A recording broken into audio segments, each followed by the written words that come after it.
La mia famiglia non è molto musicale. Non sei figlio d'arte, insomma. No, assolutamente no. Nessuno nella mia famiglia è mai stato musicista. Non so da dove sia arrivata la musica, sinceramente. Però, e anche in ogni caso non si ascoltava tantissima musica in casa, non c'era proprio una passione, era più la radio, queste cose qua, no?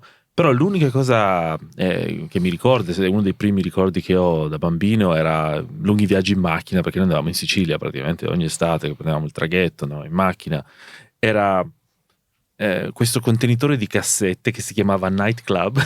Night Club? Era un contenitore blu con, non so, avrà avuto 8-10 cassette, una cosa del genere, che erano tutte compilation di praticamente canzoni degli anni 60, tendenzialmente, dei miei genitori.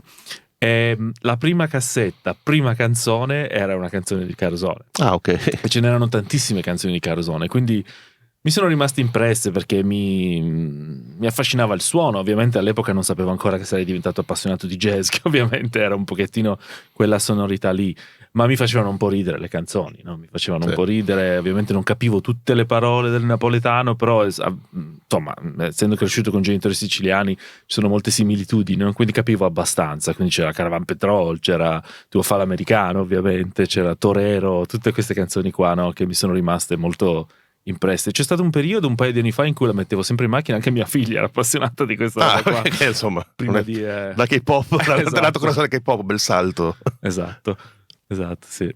Però insomma, questa è una delle memorie musicali, una delle prime memorie musicali che ho, Night Club.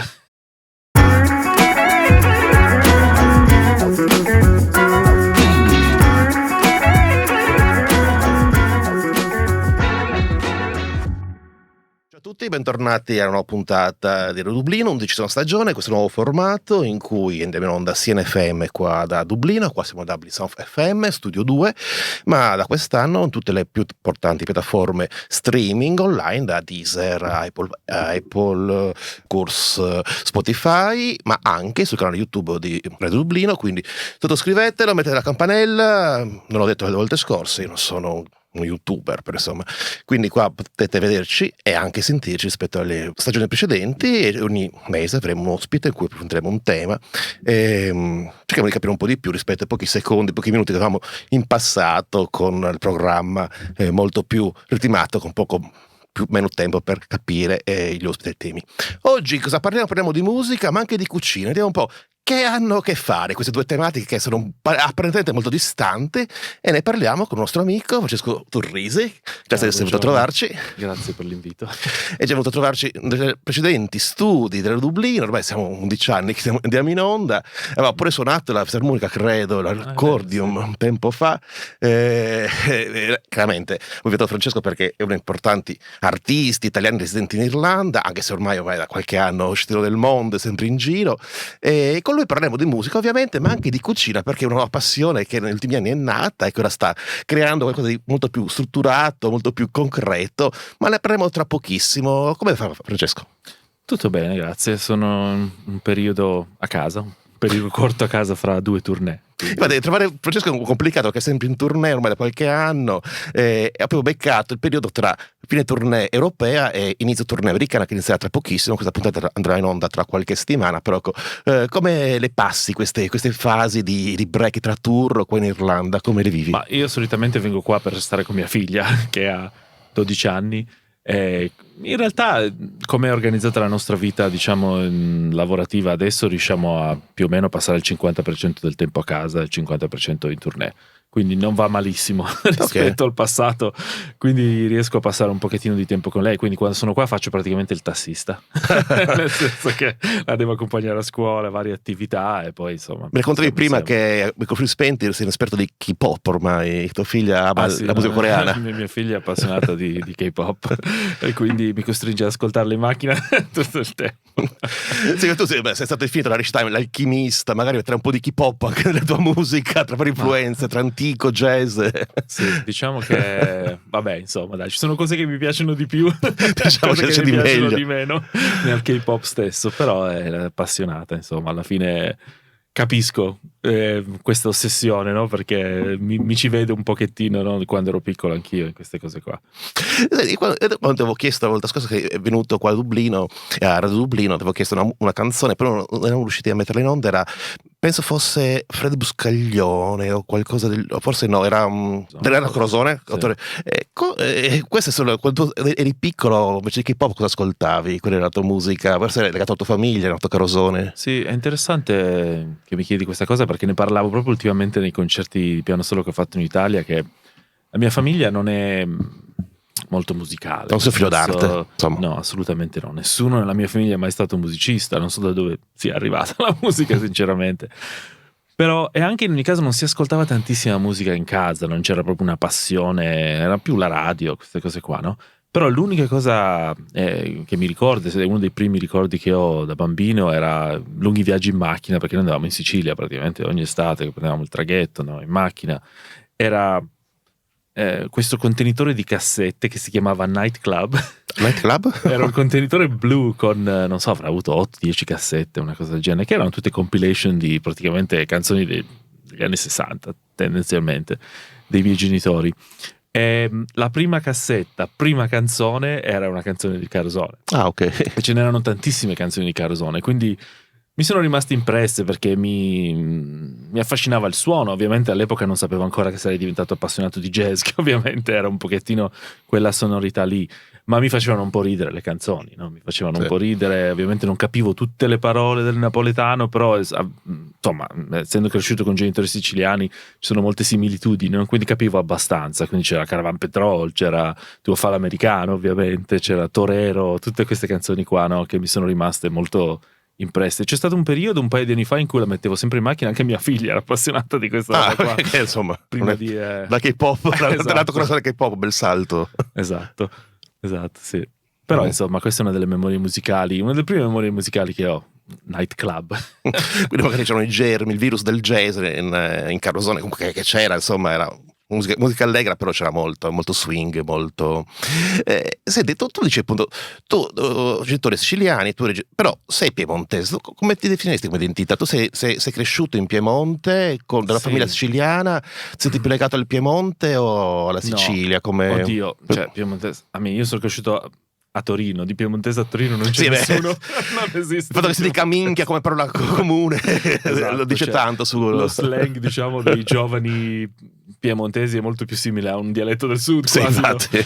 Nel senso che, almeno quando sono cresciuto io, adesso non so se le cose sono cambiate, non abito più in Italia da tantissimo tempo, chiunque, poi io sono cresciuto un pochettino nella provincia anche, no? Chiunque, tutte le persone avevano almeno un genitore del sud, se non tutti e due, letteralmente. Quindi piemontese c'era molto poco. Allora, i miei genitori sono siciliani e anche i genitori di mia mamma, cioè quindi i miei nonni con cui sono cresciuto, erano anche al nord, erano anche a Torino. Okay. Anche loro emigrati ovviamente dalla Sicilia.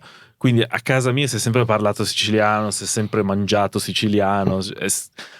Non mi sento di avere una connessione con la cultura piemontese perché non c'era letteralmente nessuno nella mia famiglia che era piemontese. Magari le mie cugine, con cui eravamo molto legati, avevano una nonna piemontese e una nonna siciliana, ma io proprio zero, nel senso che non c'era nessuna connessione, quindi è un po' difficile definirmi. Io oramai, sai, vivo fuori da tantissimi anni, da quando avevo 19 anni, prima nei Paesi Bassi e poi in Irlanda, poi sempre in giro per il mondo, quindi quando la gente mi chiede di dove sono, da dove vengo, io solitamente dico sono cresciuto a Torino ma ho i genitori siciliani. Quindi perché, sì, ci sta. Perché non posso dire che sono siciliano, ovviamente, perché non ho mai vissuto in Sicilia. Noi passavamo almeno 3 mesi d'estate in Sicilia, perché mia mamma, diciamo, stava a casa, no? Era casalinga e quindi avevamo questa casa in Sicilia, i miei nonni erano sempre in Sicilia d'estate, quindi andavamo giù per lunghi periodi, però non è che sono cresciuto. Con la macchinetta, la musica di Carosone, esatto. Si scendeva giù come tanti. Col traghetto, esatto. Però, capito, non posso dire che sono siciliano, anche se la maggior parte della gente mi chiama siciliano anche quando sono negli Stati Uniti. Poi sai, questa cosa di identificazione culturale è molto interessante, una cosa a cui penso molto da emigrato, perché molto spesso mi capita negli Stati Uniti, siccome lavoro moltissimo negli Stati Uniti, che finisco un concerto e qualcuno mi viene e mi dice I'm Italian too, e dico sì, che non sono una parola magari veramente? Perché mi sembri molto americano dall'accento, no? E per loro Italian è chiunque abbia, non so, un trisavolo italiano, sì, per loro sono tutti Italian. Non è che dicono Italian, non è che dicono Italian American, dicono Italian. Sì. Allora io dico scusa, ma se tu sei italiano allora io che cosa sono? perché per loro uguale non riescono a capire questa differenza. Ed è una cosa che mi dà un po' fastidio, no? È una cosa che ho notato anche con gli irlandesi che vanno negli Stati Uniti, dicono sono I'm Irish, però sono americanissimi, no? Per almeno la lingua la sanno comunque, l'inglese, Esatto. perlomeno quello un legame. Però c'è non so come dire, una semplificazione. Per lo stesso motivo io non posso dire che sono siciliano, perché non ho veramente vissuto in Sicilia, non sono cresciuto in Sicilia, quindi per me è impossibile dire una cosa del genere. Nella stessa maniera non mi sembra strano che loro vogliano dire che sono italiani, no? Ma a te non capita quando sei in America? A me capita quando sono fuori dall'Europa, mi sento più europeo, cioè mi sento un po' più, qua mi sento italiano in Irlanda, anche se poi sono sardo, che c'è questa identità isolana molto forte come molti sardi, però insomma io mi sento molto simile agli svedesi, ai francesi, ai belgi quando sono fuori Europa. Tu senti questo legame oppure più legato all'Italia, alla tua identità? Ma non lo so, nel senso che dunque gli Stati Uniti è una cosa interessante perché è soltanto negli ultimi 5-6 anni che lavoro tantissimo lì. Ci sono stato prima, ovviamente ho famiglia come tutti i siciliani, ho famiglia negli Stati Uniti, Sì. quindi ero stato varie volte, no? Però una cosa che è interessante perché da una parte, visto che la cultura americana è un pochettino dappertutto, no? È una fortissima presa anche in Italia, comunque, volendo o non volendo. Siamo un'ex colonia, o ancora colonia americana, Esatto. insomma, culturalmente, commercialmente. Quindi, da una parte mi sembrava che ci fosse una vicinanza culturale, una comprensione culturale quasi scontata, no? Invece più passo tempo là, più mi rendo conto invece del culture clash che c'è tra gli Stati Uniti. Cioè, quasi paradossalmente, come dici tu, mi sembra... Io ho vissuto in Olanda, che per me è un posto abbastanza difficile culturalmente, diciamo, venendo dall'Italia, avendo origini dal sud dell'Italia. Però paradossalmente ci sono più cose in Europa che ci accomunano, come dici tu, probabilmente che invece... negli Stati Uniti, no? Mi sembra una cosa molto diversa. Questo è il discorso degli Stati Uniti. Gli altri paesi, non lo so, sai, perché comunque gli altri paesi non ci sono sempre stato di passaggio, quindi è un po' difficile alle volte veramente immaginare di viverci o comunque di quali siano i cultural clashes, no? Che puoi avere in questo modo qua. Però un'altra cosa che mi dà un po' fastidio è il fatto che anche gli americani considerano l'Europa come se fosse un paesello, no? Dicono, voi in Europa fate tutti così. Sì. Dico, ma come voi in Europa? Cioè, tu mi dici che da Capo Nord a tipo a Trapani si fanno le stesse cose. Abbiamo 2000 formaggini in Italia solo, figurati, definire uguali. Ma sai che è una cosa che ci penso ed è interessante, perché gli Stati Uniti, per quanto vasti siano geograficamente, in realtà hanno tantissime cose culturali che accomunano tutti. Poi ci sono delle differenze, non è che dico che sono tutti uguali gli stati, però paradossalmente queste cose qui sono solitamente legate al consumismo di massa, cioè nel senso che tutti mangiano gli stessi fast food, tutti seguono gli sport, hanno queste cose che cioè, capito, non dipende da qual è la tua origine, da dove vieni, se sei, non so, Asian o che cavolo ne so, afroamericano, però quasi tutti hanno queste cose in comune, nonostante sia un paese così grande, quello è il fatto. Mentre invece in Europa ovviamente vai da un paesino a paesino e cambia l'universo, persino nello stesso stato. Sì. Anche il dialetto a volte cambia. No, e che perché in America molti pensano, vabbè, manca la cultura, non sanno la geografia, non sanno dove la Sicilia, dove la Sardegna, nessuno lo sa, per dire. Musicalmente tu sei un musicista colto, diciamo, hai studiato jazz in Olanda, sei un appassionato di musica antica, hai fatto molte ricerche, comunque sei un musicista oggettivamente colto dal punto di vista del background. Confrontandoti negli ultimi anni con tanti musicisti americani, hai trovato magari dei limiti musicali, cioè anche nel mondo dei Grammys, non ti sembra che sia un po' di superficialità musicale in America, molto legata al business e poco alla conoscenza? Per non è che tutti devono suonare il Monteverde al concerto, chiaramente, però magari sapere chi è potrebbe essere utile per essere musicista. Trovi molte differenze nei musicisti americani di cultura di base musicale, dico? Ma guarda, non lo so, perché nel senso che i musicisti con cui lavoro io sono fortunato, nel senso che comunque sono musicisti molto interessanti, molto poliedrici, però riguardo la musica antica, per esempio, di sicuro. Sono sacra sia, c'è suppongo. Pochissimo, no? Anche nell'universo della musica classica, no? In realtà c'è un mondo nella musica classica che però sta più in seno, secondo me, un po' alla musica contemporanea. Però quando dici musica contemporanea, qui in Europa tutti si immaginano proprio robe rumoristiche inascoltabili, no? Invece in America in America c'è una scena un pochettino più legata a una musica classica contemporanea che è un pochettino più accessibile, o che comunque alle volte flirta anche un pochettino secondo me, con il pop, no? C'è una scena, e trovo che molti musicisti di questa scena qui siano musicisti che sono più colti da quel punto di vista lì. Cioè, ti faccio un esempio, anche musicisti che ho conosciuto tramite il Silk Road Ensemble, che molti vengono dalla scena comunque di musica classica e contemporanea, hanno una conoscenza molto più ampia e vasta. Il mondo della musica antica è abbastanza piccolo, nel senso che rispetto all'Europa ovviamente non c'è una grande scena. Ci sono un po' di musicisti che fanno cose interessanti, ma non penso che ci sia un circuito veramente attivo. Quindi molti musicisti che vengono dall'America finiscono per vivere in Europa, ma questo in generale, perché comunque ci sono più cose di qua.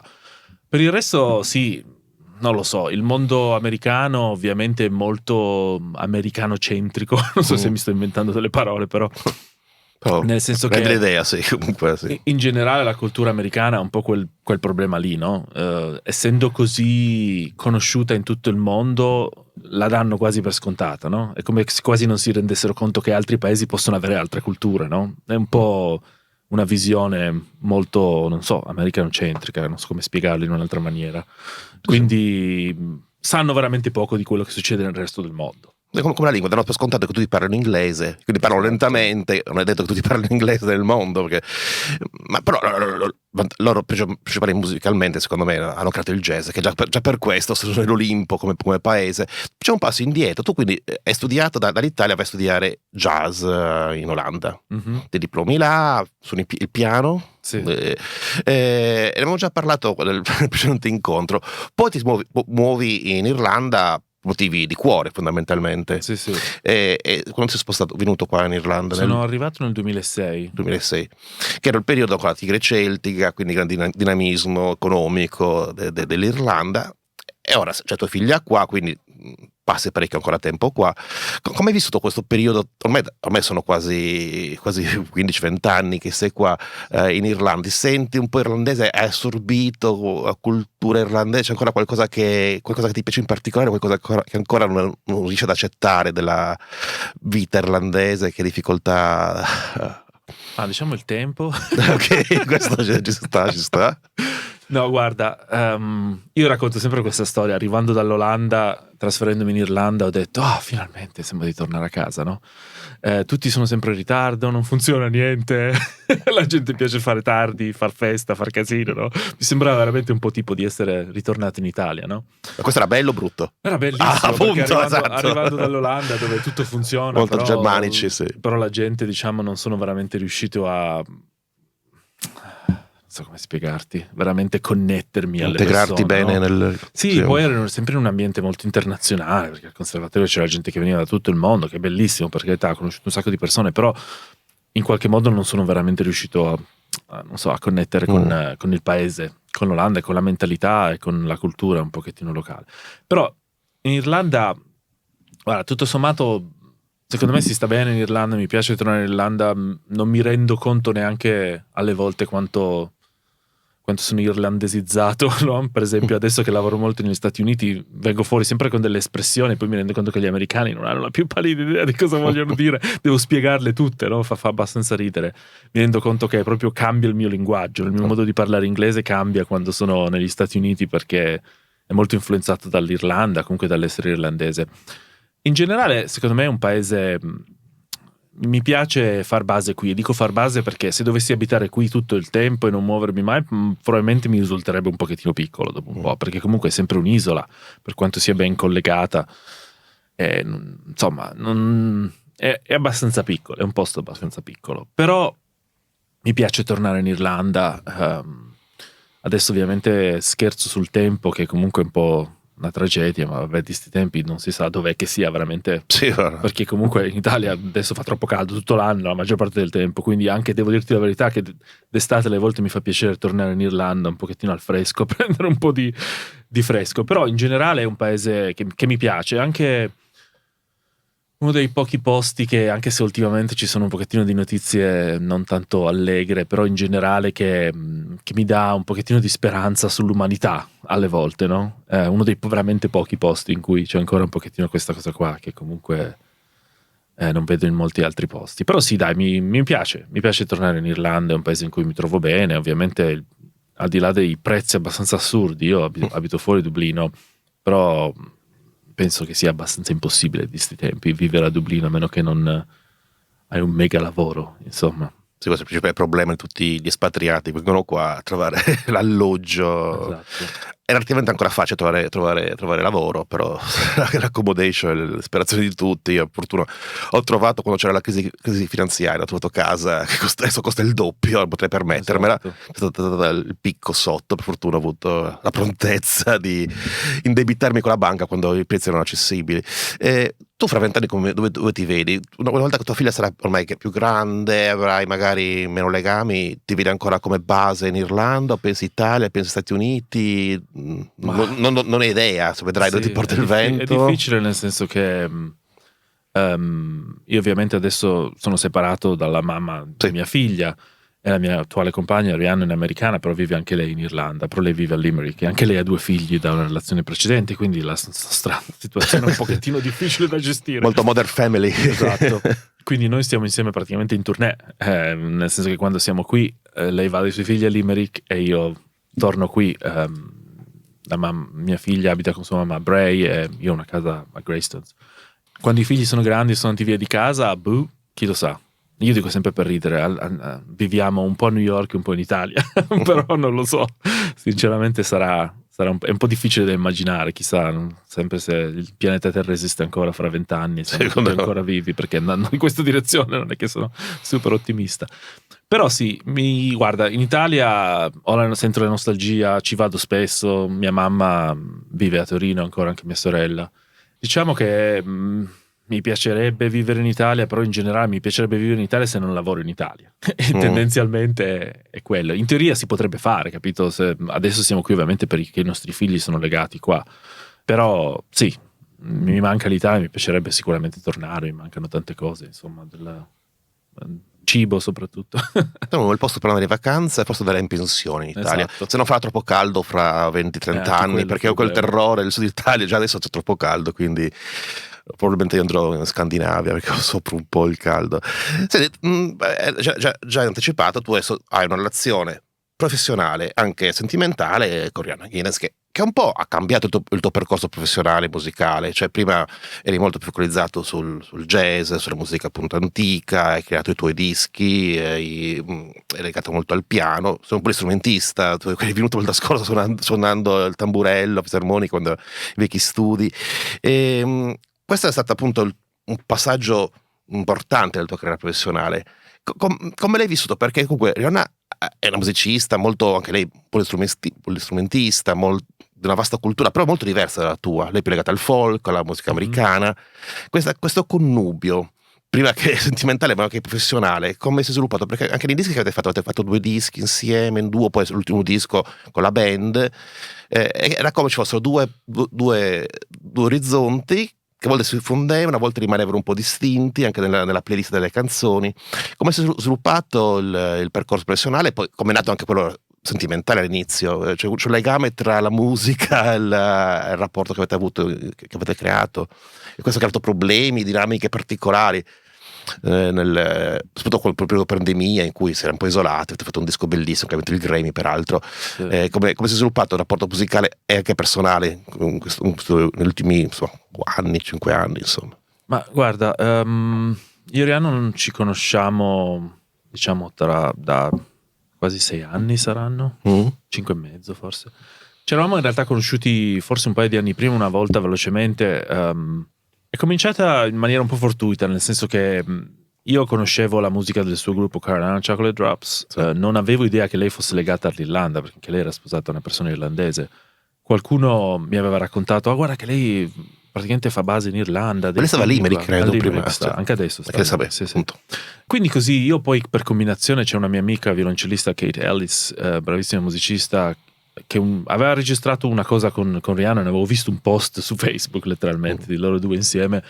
Allora le avevo scritto dicendo: senti, ma tu hai lavorato con Rihanna? Perché io ho un'idea che da un po' di tempo mi gira nella testa, ma non so se è una cosa che può funzionare. Mi piacerebbe sentire il suono dei suoi strumenti, soprattutto di questo fretless banjo che suona lei con le corde di budello, insieme a strumenti più mediterranei, no? Tipo i tamburi a cornice. Non so, c'ho questo suono in testa, ma non l'ho mai sentito fare a nessuno, non so se funziona. Secondo te le posso scrivere una cosa che io al periodo facevo un sacco di progetti miei, invitavo musicisti, organizzavo cose. Non avrei mai scritto se lei non avesse avuto, diciamo, un contatto con l'Irlanda, perché ovviamente arrivare dagli Stati Uniti era un po' un casino, no? Sì. E quindi le ho scritto così, un po' a freddo, del tipo: tu non mi conosci, ho avuto il tuo contatto da Kate, che è un'amica, bla bla bla. Mi chiedevo così se fossi interessato una volta a provare a suonare insieme, ma giusto per vedere se funziona, no? All'inizio non mi ha risposto, no? Diciamo sempre questa storia, adesso la raccontiamo. Cioè, ghosting. Vabbè, ma è anche un po', cioè comunque lei era a un livello già abbastanza più alto del mio, quindi mi immaginavo che non fosse una cosa ovvia Sì. che mi rispondesse, no?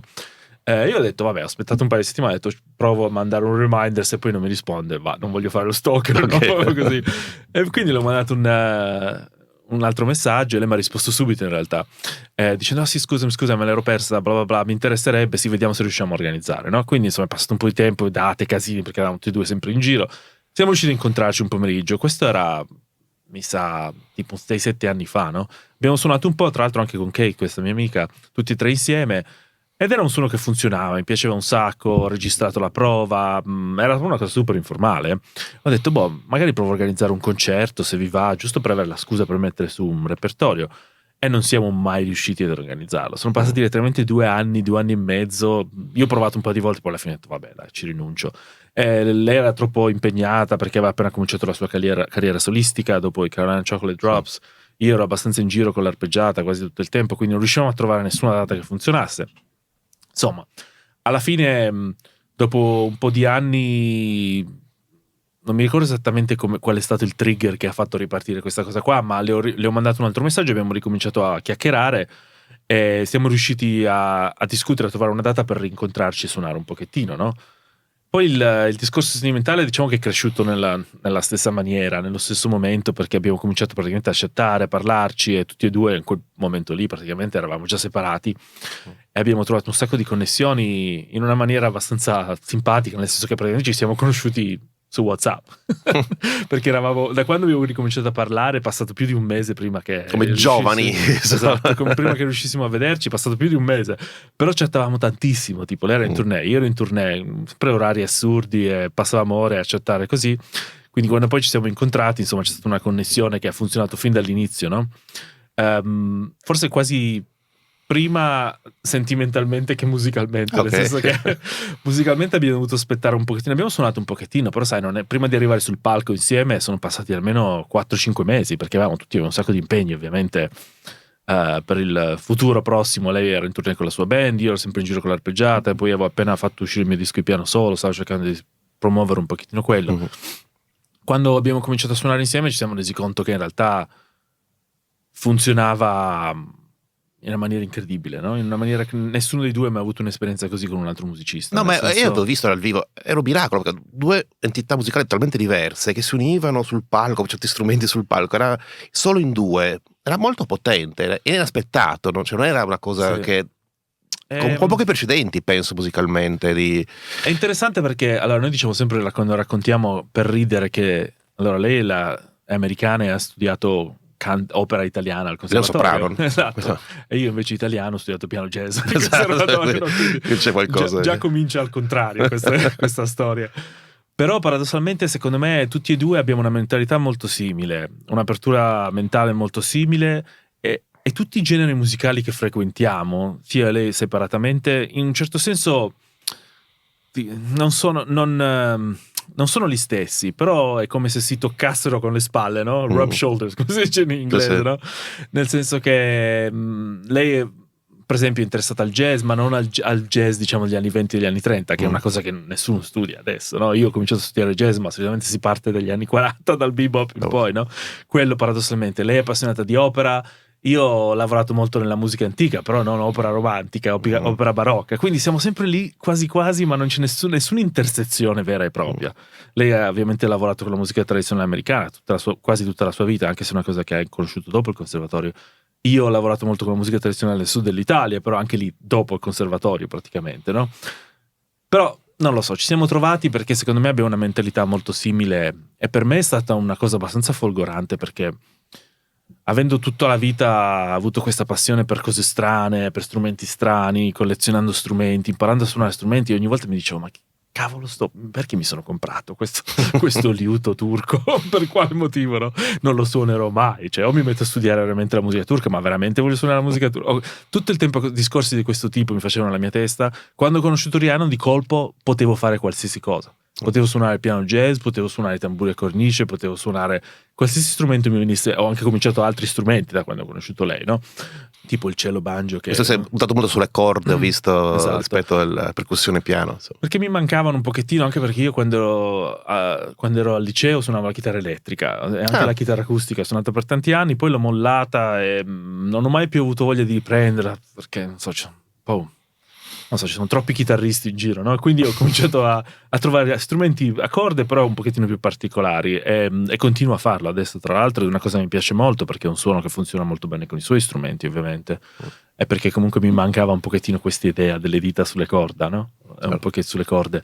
E quindi guarda, non lo so, una cosa che ha funzionato un po', come si dice, l'unione più della somma delle parti, no? Nel senso che neanche noi veramente ci immaginavamo che avrebbe funzionato così bene, e poi perché possiamo fare letteralmente 1 miliardo di cose diverse insieme. Possiamo fare un recital di piano e voce completamente, possiamo fare un concerto completamente folk, acustico, dove abbiamo solo strumenti, diciamo, acustici, possiamo suonare, adesso suono anche nella sua band che ha ricominciato un pochettino da poco, quindi dopo i 2 dischi che abbiamo fatto tra virgolette in duo, che sono un pochettino più legati al discorso del nostro incontro musicale, quindi tutti e 2 portiamo ovviamente un sacco di sonorità e di cose personali. In realtà il suo ultimo disco è un disco più suo, di composizioni sue, che voleva, insomma, la sua etichetta voleva che uscisse, e quindi io lì sono un pochettino più da musicista, diciamo, sono un po' meno creatore dal punto di vista così dell'input. Però adesso faccio anche un po' il suo MD, no? Music Director nella band, quindi sono un pochettino responsabile degli arrangiamenti, delle cose. Ed è interessante, divertente per me, perché comunque con questa band qua, che è un gruppo di musicisti incredibili, veramente, si può suonare qualsiasi cosa. Possiamo fare un set di old time, proprio musica tradizionale americana, come possiamo suonare funk, possiamo suonare una roba quasi afrobeat, no? Quindi c'è tutto dentro il concerto. Io suono tastiere più che altro, un pochettino di tamburello, infatti fa abbastanza ridere perché è una roba un po' Motown, però suonata con tecnica di tamburello italiano. C'è un mistoro bizzarro. È le cose che piacciono a me, insomma. E poi suono tantissimo organo Hammond, che è la mia ultima passione, che non ho mai fatto veramente prima, però ho suonato tanto organo nella musica antica e mi piace un sacco suonare l'Hammond. È una cosa che ho scoperto e mi sono completamente appassionato, ossessionato in questo momento di questa roba qua.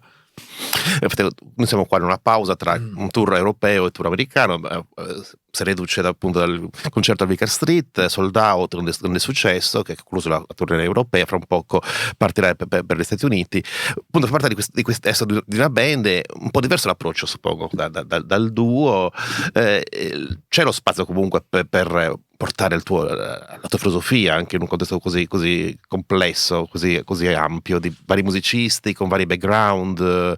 Riesci a dare un tuo tocco, perché magari essendo in due magari è più semplice avere una maggiore presenza della creazione musicale. Ora senti un po' più, come dire, la vita da band, come è cambiato il tuo modo di relazionarti con la musica dal vivo? No, è diverso sicuramente. In duo, sai, eravamo il 50%, nel senso che eravamo letteralmente io e lei, ma in realtà eravamo in tournée con un bassista molto spesso, quindi in realtà era più trio, però il progetto era noi 2, insomma, erano le musiche che venivano da me e Rhiannon. Adesso con la band ovviamente è cambiata tantissimo la dinamica, ma guarda, a me piace abbastanza. Io sono stato abituato per tantissimi anni a suonare in ensemble, in gruppi abbastanza grossi, quindi mi piace stare nella band tranquillamente se so qual è il mio posto, se so quali sono le cose che posso fare. È interessante perché in realtà questo disco è uscito l'estate scorsa e la prima tournée che abbiamo fatto è stata a settembre dell'anno scorso, e Rhiannon purtroppo ha avuto un sacco di problemi vocali l'anno scorso, insomma, ha lavorato troppo per troppi anni, ci sono tanti motivi dietro. Comunque, paradossalmente, questo ci ha costretto a cambiare la setlist in maniera abbastanza drammatica, perché all'inizio avevamo cominciato i concerti dove il concerto era letteralmente tutta la musica del disco, più un paio di canzoni vecchie, ma erano tutte canzoni, tutti pezzi abbastanza corti, sembrava più una roba quasi pop, no? Il fatto che non potesse cantare così tanto perché ha avuto questi problemi ci ha costretto ad aggiungere un sacco di pezzi strumentali.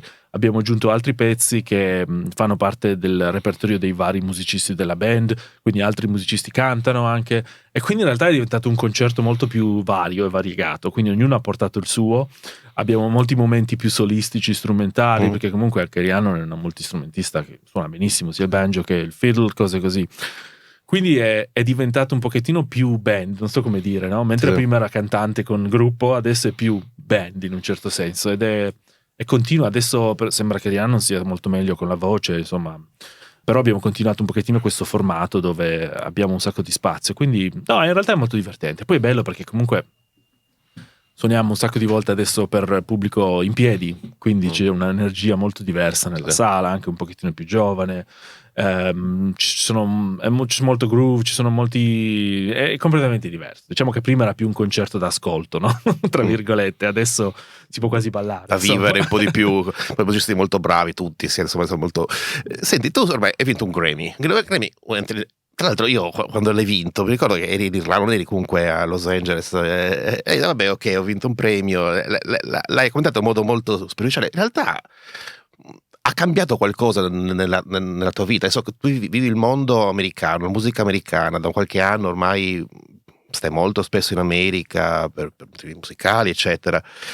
Come vivi lo star system americano della musica? Lo vivi? Oppure sei un po' defilato?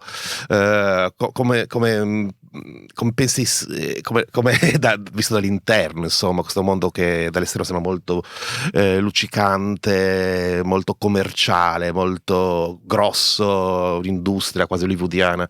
Tu la tua impressione vendono un po' così dall'America, come... Cioè, noi abbiamo vinto un Grammy come miglior album folk, quindi diciamo non siamo proprio nello star system. Sì, vabbè, no, però sì, che poi tra i Grammy sono migliaia di premi, No, ogni volta li controllo, sono tantissimi. Ascolta, però è sempre un Grammy. No, insomma, è sempre un Grammy. Tutti mi chiedono cosa è cambiato, ho detto è cambiata la prima riga del mio curriculum. Questo di sicuro. Però insomma, secondo me uno quando tu presenti un tournée, un impresario, c'è Grammy Award Musician. Ma lo dico sul serio, non è un scherzo, è la prima cosa che c'è scritta dappertutto ogni volta che viene introdotto. Ma ha un peso, quindi comunque, insomma.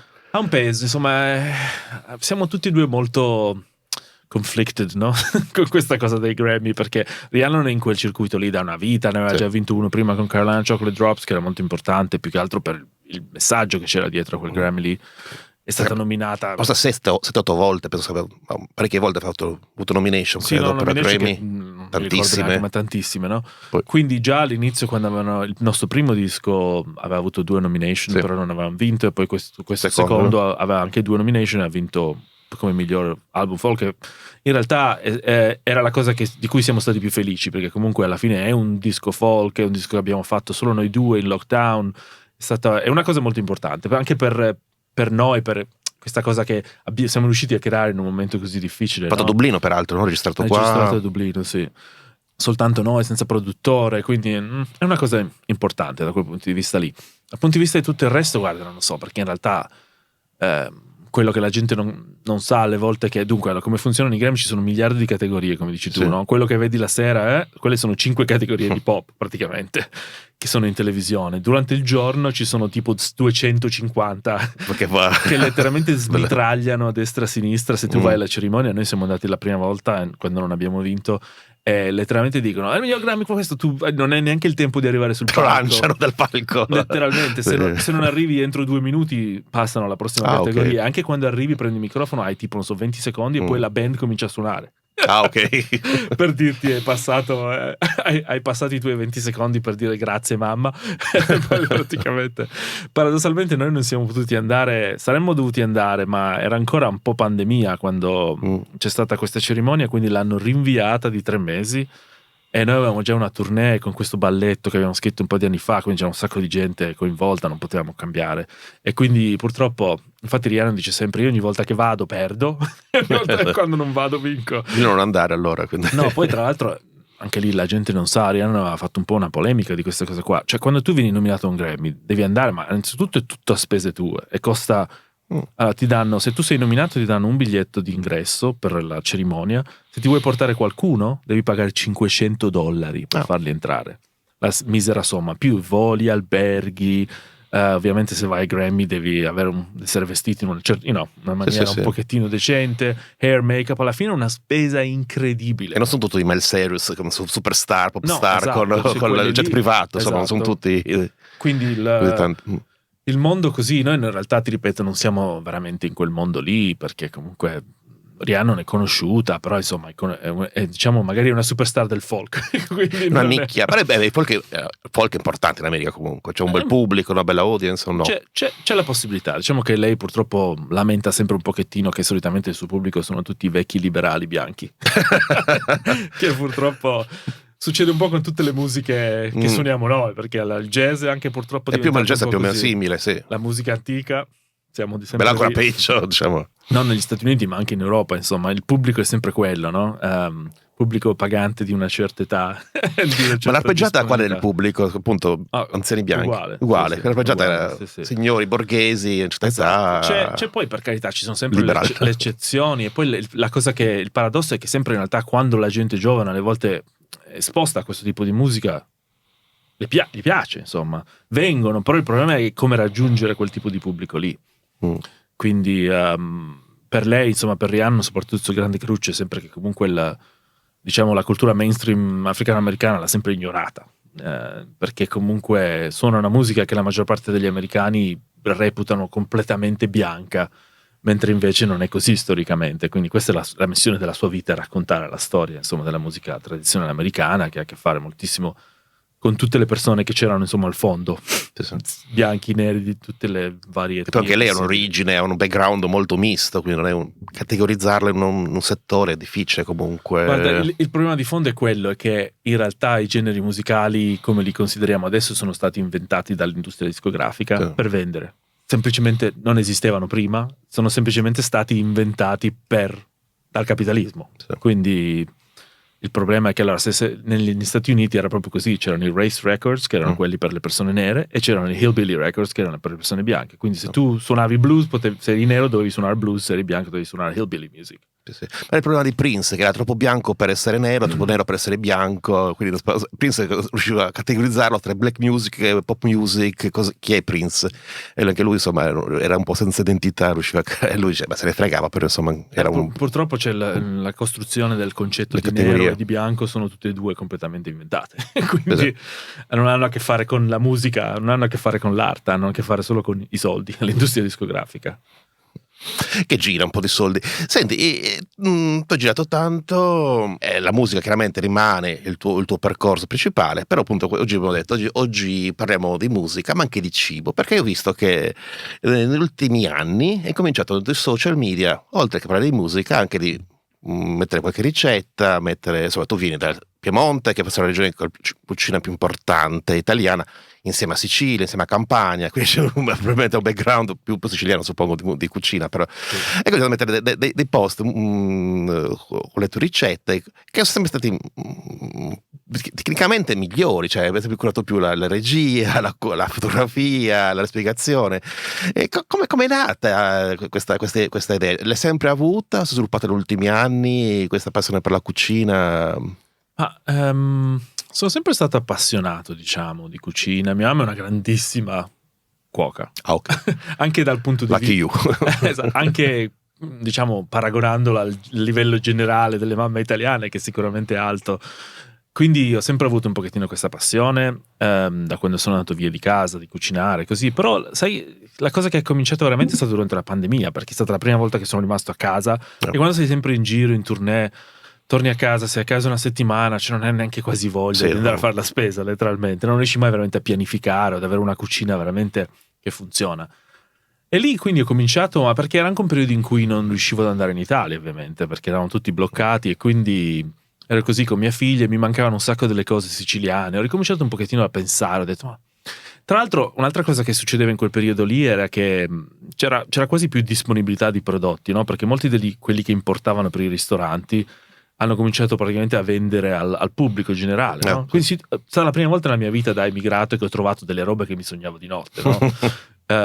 Che dovevo portarmi dall'Italia. Invece, quindi insomma, ho cominciato un pochettino a cercare di ricreare alcune di queste ricette delle mie zie siciliane e a fare un pochettino di ricerca, perché comunque sono abbastanza nerd su queste cose qua, no? Quando parlo di musica mi piace comunque andare a ricercare. Avendo studiato musica antica ho fatto tanta ricerca, insomma, nelle cose, nel passato, nella storia, no? E quindi ho cominciato a raccontare un pochettino di queste storie, parlando un pochettino per esempio della cucina siciliana, soprattutto quella della costa ovest, no? Della zona trapanese, che comunque è una fortissima influenza araba, no? Si mangia il couscous per dire a Trapani, no? Che mia zia faceva religiosamente, no? A mano. E raccontare un pochettino di queste storie che comunque la maggior parte del mio pubblico, che è o americano o comunque europeo, non conosce, no?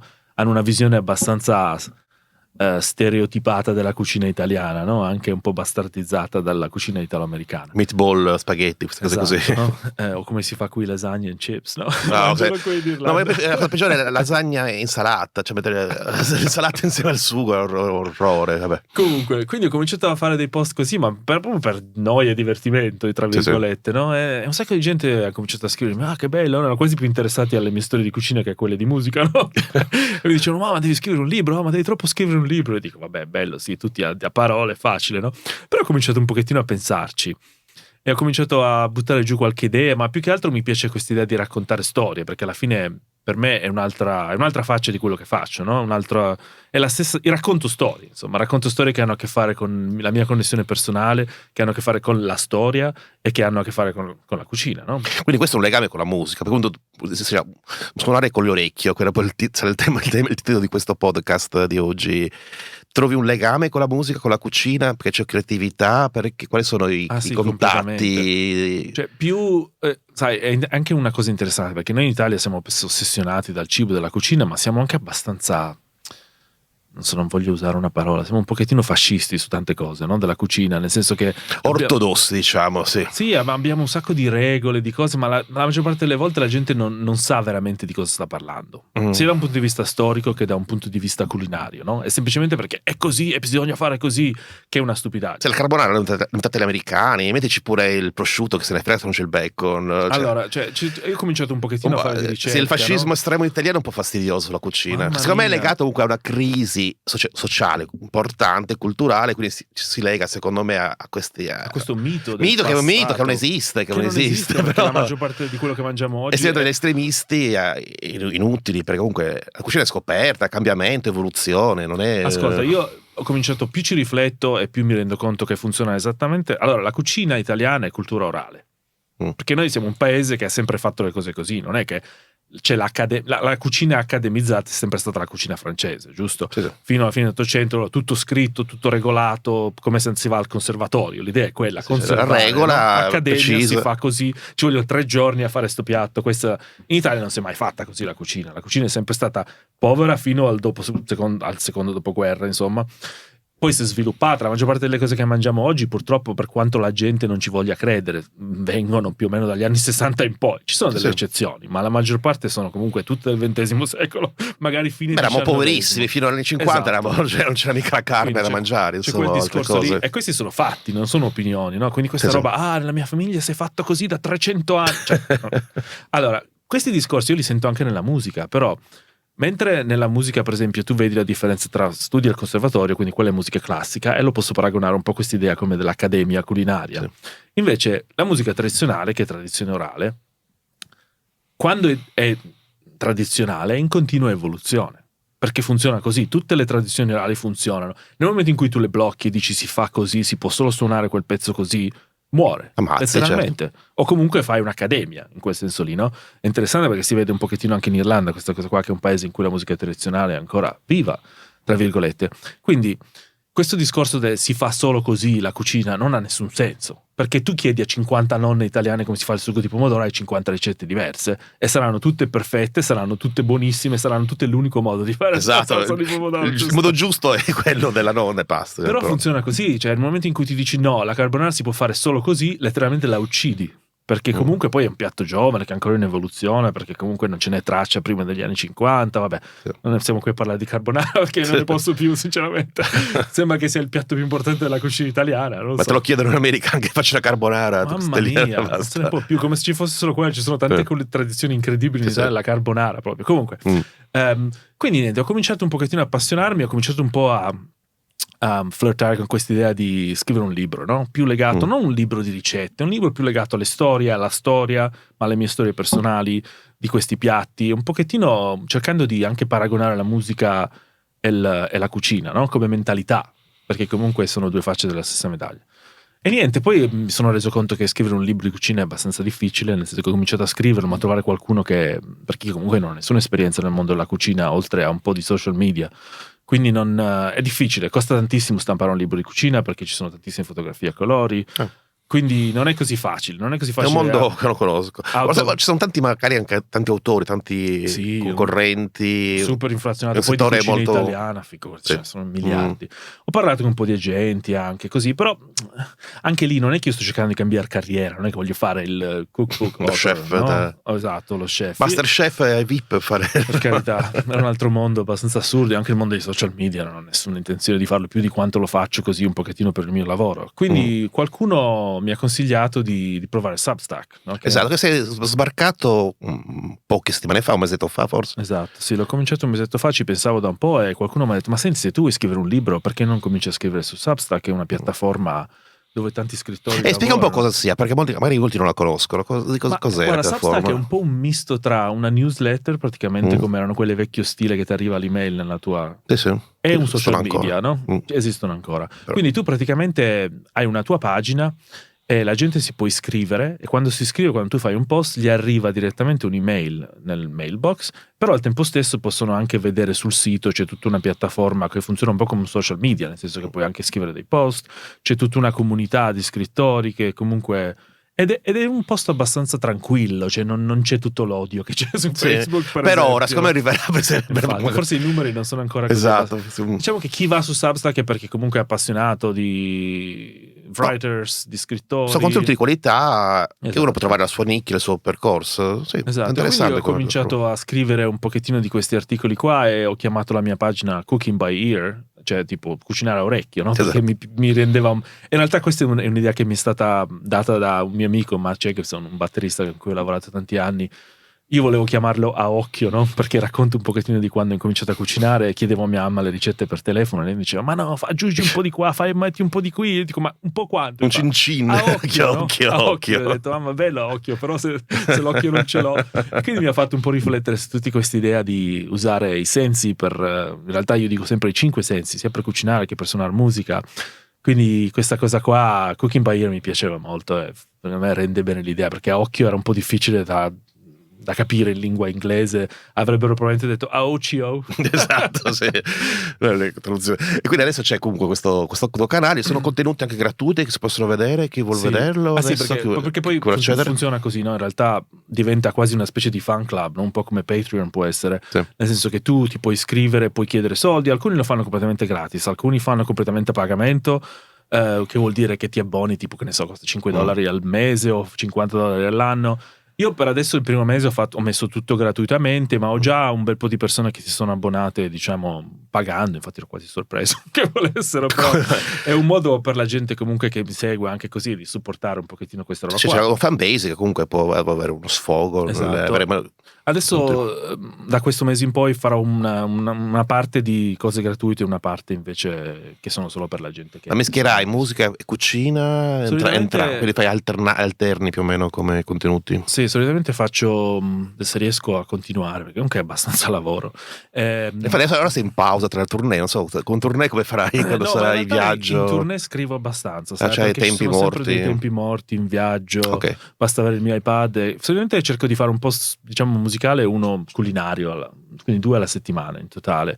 Ma a molti sono anche solo tipo una specie di record club dove suggerisco dischi di musica assurda che piacciono a me, cose strane. In realtà ricette è solo una piccola parte, perché anche la scrittura delle ricette è una roba che vuole un sacco di tempo, non è che mi rendevo conto veramente di quanto sia complicato, perché comunque alla fine io cucinavo a occhio. Tutte le cose che ho imparato le ho imparate a occhio o a orecchio, diciamo. Quindi trascriverle e renderle in un formato che sia accessibile anche per esempio a un pubblico americano, che solo cambiare tutti i grammi ha un senso, una roba ci vuole un sacco di tempo, poi devi testare tutte le ricette, non è una roba così semplice come sembri. Diciamo, pubblicare una ricetta. No, non lo so, non l'ho mai fatto, suppongo di sì. Senti, quando cucini tu ascolti musica? E seconda domanda, piatto preferito tuo e di Rionna che cucini tu? Ma c'è una musica specifica che secondo te è associata meglio quando...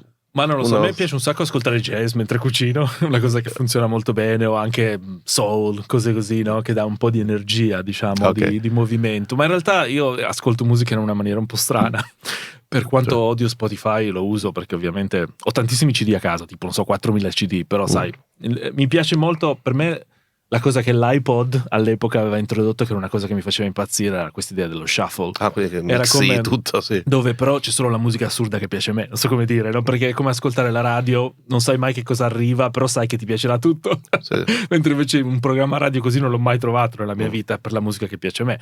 Quindi quest'idea qua l'ho creata un po' su Spotify, ho fatto delle playlist tipo di 10.000 tracce che sono completamente random, no? Quindi ho sempre questa roba qui, quindi non so, letteralmente ci potrebbe essere Bach che va dentro un pezzo hip hop, no? Letteralmente da un pezzo all'altro così. Infatti adesso voglio fare anche una specie di playlist così per quelli che mi seguono su Substack, che è un po' isterica alle volte come cosa. Cosa che mi piace di più cucinare? Pietra preferito, sì. Non lo so, sono molto amante della pasta, devo dire la verità. Carbonara di nuovo. Anche c'è un periodo in cui ho sperimentato molto per questa roba qui, ma mi sono stufato, non la faccio mai praticamente. No, insomma, mi piace cucinare le paste siciliane delle mie zie, non so, pasta con pesto trapanese, pasta alla milanese, non so, le hai mai mangiate queste cose qua? Pasta, un pesto siciliano? Tutti e due sono molto della zona di Trapani, no? Con la genovese di Napoli c'è la milanese che è siciliana. Esatto. Ok, interessante. La milanese è una specie di sugo praticamente di pomodoro, però fatto con delle acciughe, e poi c'è questa combinazione molto siciliana di pinoli e uvette dentro, e sopra si mette il pan grattato abbrustolito. Un tocco anche di arabo, sì, con esatto, uvetta. sì, che c'è moltissimo in tutta la cucina siciliana in generale, ma soprattutto quella della costa, diciamo, ovest. Ma in generale mi piace, non so, quando non so cosa cucinare voglio sempre mangiare una pasta, anche perché poi paradossalmente non la mangio tantissimo, perché fuori dall'Italia io non la mangio mai la pasta, proprio non mi fido, a meno che non sono in un ristorante italiano dove ci sono gli italiani veri in cucina, sì. Perché è una delle cose più facili al mondo da cucinare, ma più non so, rovinate al mondo dagli errori, insomma, che vedo soprattutto negli Stati Uniti. Mamma mia, come cucinano la pasta lì è una tragedia. Vabbè, comunque pasta. Quando tu eri in pandemia, anche tu hai cominciato a fare il pane, la pizza da zero? No, il pane non l'ho mai fatto, però la pizza sì, sono diventato molto ossessionato, più che altro per da lieve, da tutte le fasi, tutto. Quindi quella continuo a farla, è un po' quando sono qui solitamente la faccio una volta alla settimana. Infatti ho messo una foto proprio tipo ieri o l'altro ieri dell'ultima pizza, che purtroppo sai, quel lavoro lì della panificazione è una roba che ci vuole un sacco di pratica, esercizio, non so come dire, è un po' difficile da fare una volta ogni tanto, capito? Se potessi farlo veramente, non so, ogni 2 o 3 giorni, perché proprio è una pratica che richiede un sacco di esercizio, no? Mi piace semplicemente perché all'epoca non trovavo mai una pizza che mi piacesse veramente in zona, e quindi ho cominciato a farla, mi sono comprato un forno da pizza, quindi sono diventato un po' appassionato. Però vabbè, insomma, adesso non so se vogliamo stare qui a discutere idratazioni e farine. Magari qualcuno interessa al suo pubblico. Proprio pochissimi minuti prima di chiudere, che siamo già quasi un'oretta. Senti, tu sei venuto a Dublino, il cibo è cambiato tantissimo in Irlanda da quando sei venuto qua. Io mi ricordo, siamo venuti nel 2007, un anno dopo il tè, e non c'era il cappuccino decente, non c'era una pizza decente, c'era veramente un deserto, non c'era il pane da comprare. Sì. E in 15 anni è cambiato tantissimo. Tu hai notato questo cambiamento? Ormai gli irlandesi sono ossessionati dal cibo, come o quasi gli italiani. È incredibile, cioè veramente incredibile. Nel senso che quando sono arrivato qua era un po' triste, si trovava qualcosa di buono, ma era tutto comunque in un modello abbastanza irlandese, non so, Nord Europa un pochettino, no? Il tipo di cucina. Invece adesso ci sono 1 miliardo di ristoranti incredibili, si trova tutto. L'altro giorno c'è un posto dove fanno tipo la pizza in teglia stile romano, buonissimo, in centro, che è appena aperto, si chiama Mani. Sì. Letteralmente sono scioccato ogni volta che vado in centro da quello che c'è. Tantissima cucina asiatica si trova adesso, che prima non si trovava da nessuna parte. Ancora il giapponese mi manca un po', per fortuna, fatto bene, dico seriamente, da gente giapponese. Però per il resto tantissime, per esempio si trova coreano adesso molto buono, ci sono un sacco di ristoranti buonissimi. Manca l'eritreo e il peruviano, che sono le mie cucine preferite. A Dublino manca tanto. L'eritreo mai visto, peccato che mi piace tantissimo, con le mani prendere dei piatti. Anche il peruviano c'è uno, però insomma un bel ceviche manca. Però insomma la cultura, no, i ristoranti sono cresciuti tantissimo, qualità dei prodotti, interesse della gente. Esatto. I miei colleghi parlano solo di cucina. Prima parlavo di sport gaelici, non capivo nulla, adesso parlo di cucina, posso anche introdurmi nelle discussioni perché è diventato è molto interessante. Io ossessione. Era una cosa che avevo notato un po' fin dall'inizio, no? Per esempio rispetto all'Olanda, in cui ho vissuto per tanti anni, in cui la gente è molto chiusa di mentalità. Mi sembrava che gli irlandesi fossero abbastanza aperti, no? Perché comunque si rendono conto di non avere una tradizione culinaria storica molto grande, però sono così affamati. Non è un pun intended. Sono affamati di sapere di più, insomma. Però se pensi all'Inghilterra, rispetto all'Inghilterra, comunque hanno una cultura, hanno dei formaggi, hanno delle zuppe, hanno comunque non come l'Italia o la Francia, però secondo me hanno forse perché è una società contadina rispetto a quella inglese. Io ho visto qualcosa di più rispetto al cheddar bread tipico i formaggi sono buonissimi, dell'Inghilterra, però sì, ovviamente non è un paese mediterraneo, però insomma sì, è ora è diventato una... Però secondo me anche quella è una cosa un po' nuova, cioè nel senso che tradizionalmente i formaggi ne erano tantissimi, adesso se ne fanno tantissimi. Sono stati portati poi i modelli francesi, ci sono West stati... Cork, ci sono tanti... O con una mozzarella anche, fanno una mozzarella di bufala, insomma, anche che lì io dico sempre dovreste chiamare qualcuno della Campania per farmi spiegare un paio di cose, perché l'idea c'è, ma ci manca qualcosina, non so come dire, perché se tu ci pensi, cioè i bufali qui, le bufale saranno contentissimi perché gli piace stare comunque al... sai che tipo in Campania gli devono fare le docce 3 volte al giorno perché gli piace stare un bufali d'acqua, non c'è bisogno di... perché il clima in realtà è fantastico, uno si immagina che vogliano stare al caldo, invece no. Quindi i prodotti, insomma, in generale caseari qui sono fantastici. Il burro in irlandese è incredibile, non esiste burro più buono, no? In generale, quindi i formaggi, questa cosa qui ha senso. Sai che sono tornato qualche giorno fa dal Vietnam, ho mangiato da noi una pizza con la mozzarella di bufala vietnamita. Hanno importato i bufali in Vietnam e non era male. Non era male. Dopo 10 giorni che mangiavo vietnamita, che è buonissimo, prima di partire faccio una pizza e c'era la mozzarella di bufala. Questa pizzeria ha importato i bufali proprio per fare una mini chain nell'ordine di Vietnam. È accettabile. Senti, stiamo per chiudere. Allora, adesso tu stai per partire per il programma andremo da qualche settimana, però tu stai per partire per gli Stati Uniti, ultimo album appunto col gruppo con Rihanna, c'è questo progetto appunto del social, musica e cibo. Poi dopo come ti vedi? Qualche progetti c'hai dopo questo tournée?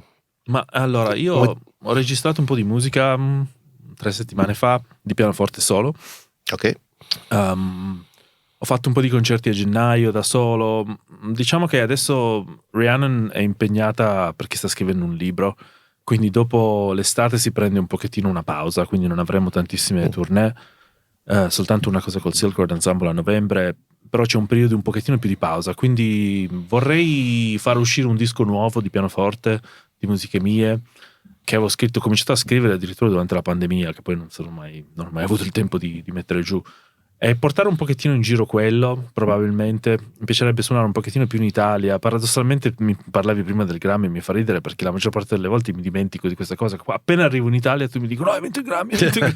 È diventato il mio, diciamo, modo di vendere i concerti in Italia, perché sono l'11° vincitore di Grammy Award italiano, a quanto pare. Sì, buttalo via. Cioè, io ci farei sul tuo sito avrei subito all'ingresso Grammy Award gigantesco, esatto, la faccia. Quindi però mi hanno consigliato di vendere i concerti così. Però mi piacerebbe fare un pochettino quello e poi continuare insomma con le altre cose. Con Rihanna abbiamo sempre progetti nuovi. In realtà noi abbiamo registrato un disco, adesso lo dico anche se forse non dovrei. Abbiamo registrato un disco in duo, piano e voce, che non è uscito. Già un bel po' di tempo fa. Si spera che esca fra un pochettino, ma lei purtroppo ha un programma di dischi abbastanza lungo, quindi speriamo nel 2025. Quello sarebbe molto carino perché poi suoniamo soltanto io e lei in duo, piano e voce. Io dico sempre il sogno della mia vita, no? Andare in giro solo con la valigetta senza strumenti, sì. Piano e voce, però prima o poi lo faremo, una tournée così. Fa molto anni 50, lei abito lungo, tu col frac e suoni nel nightclub. Vai. Entri e esci così, perché normalmente abbiamo una marea di strumenti. Quindi esatto, perché il palco pieno, mi ricordo le tue percussioni che esatto, coreografiche, però sono un po' ingombranti, sì.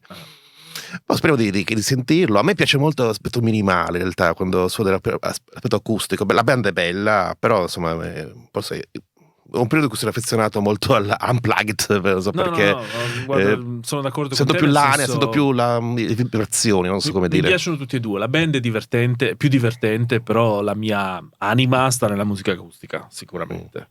nel capito sulle band siamo su palco con in-ears monitor dentro le orecchie, cioè sembra una roba, Sì. un universo Ma è più completamente divertente diverso. anche per il pubblico, uno può è molto divertente. ballare, lo sente, lo vive, però insomma, È molto divertente, sto diventando anziano forse, mi piace sedermi.